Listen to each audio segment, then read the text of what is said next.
Welcome to The Explainer. We're breaking down the brand new 2026-27 Premier League season, right on the heels of a wild World Cup summer.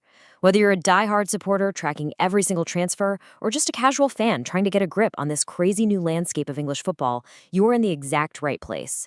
We're going to jump straight into the massive structural shifts and the early on-pitch action to give you a complete picture of exactly where the league stands today. Right, let's just dive right into it. 128 seasons. I mean, just think about that legacy for a second. That number alone should give you pause. We're looking at over a century of history, bitter rivalries, and wild tactical revolutions that have all culminated in the football we're watching this weekend. And specifically, this marks the 35th season of the Premier League era. But I promise you, things are looking very, very different this time around. The football you watch this weekend, it's going to look fundamentally different than it did just a few months ago. The whole architecture of the league, from the chaotic schedule to the commercial landscape, all the way down to the actual people standing in the dugouts, it's all undergone a massive transformation. Section 1. The Blueprint. Scheduling chaos and commercial shifts.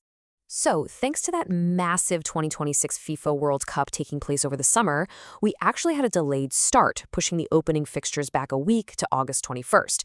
But what really jumps out here is what's happening in the autumn. The Premier League has reduced the usual 5 international breaks down to 4. Sounds great, right? Well, in doing so, they've introduced this absolutely unprecedented 3-week international break spanning late September and early October. It's a fascinating structural shift. Managers are literally going to have to figure out how to keep their squad's momentum and fitness up through a massive 3-week dead zone right as the season is finally trying to get going. Now, off the pitch, there's a massive commercial shift underway. The highly anticipated ban on front-of-shirt gambling sponsors is officially in effect. The league finally brought this in to reduce the visibility of betting brands after a ton of pressure regarding gambling normalization. But, the nuance here is absolutely key. Clubs can actually still have betting companies sponsor their sleeves, their training kits, or even their stadium LED signs. Like, for instance, Everton still has stake.com right there on their sleeve.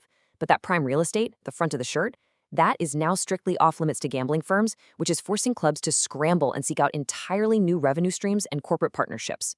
So looking at who is actually outfitting the clubs now, Adidas is absolutely dominating the commercial landscape this year. They're outfitting 8 of the 20 clubs, including heavyweights like Arsenal, Manchester United, Aston Villa, and Leeds. Meanwhile, Nike and Hummel are tied for a distant second with 3 clubs each. It just goes to show you how incredibly concentrated the major athletic apparel money has become at the very top flight. Section 2. The Roster. Fresh faces and farewells. Well, it's out with the old, as we say a tough goodbye to some absolute mainstays. West Ham United's relegation was a total shock to the system, ending a 14-year run in the top flight. We also lose Wolverhampton Wanderers after an 8-year stint, alongside Burnley, who drops straight back down.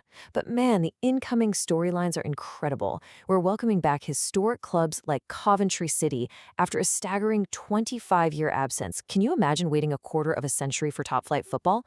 They're joined by Hull City, returning after 9 years, and Ipswich Town, who bounced right back up after just 1 year away. This kind of turnover brings a completely fresh geographic and tactical flavor to the league. Section 3. The Bosses. The managerial merry-go-round. If you thought the rosters changed, the dugouts are total chaos. The league lost some absolute heavyweights over the summer. Most notably, a whole era ended when Pep Guardiola shockingly resigned from Manchester City.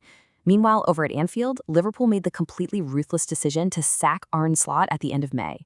Eddie Howe resigned from Newcastle United, and Chelsea cleared house after Callum McFarlane's interim spell wrapped up. Basically, we are looking at a colossal power vacuum at the very top of the English game. And to fill that colossal void, some incredibly elite talent is stepping in. Xabi Alonso takes over at Chelsea. Enzo Maresca inherits the massive expectations left by Guardiola at City. Andoni Iraola makes a huge jump up from Bournemouth to manage Liverpool, which then left the door open for Marco Rose to take over the Cherries. Oh, and Oliver Glasner steps in at Nottingham Forest. The tactical battles between these new managers, that's going to completely redefine the style of play in the Premier League this season. Section 4. The Action. Opening weekend recap. Getting down to the pitch, the opening weekend absolutely did not disappoint. It was capped off by an absolute stunner of a goal from Anton Stuck, giving Leeds United a crucial 1-0 away win at Oliver Glasner's Nottingham Forest. Honestly, it was the perfect encapsulation of why we love this league.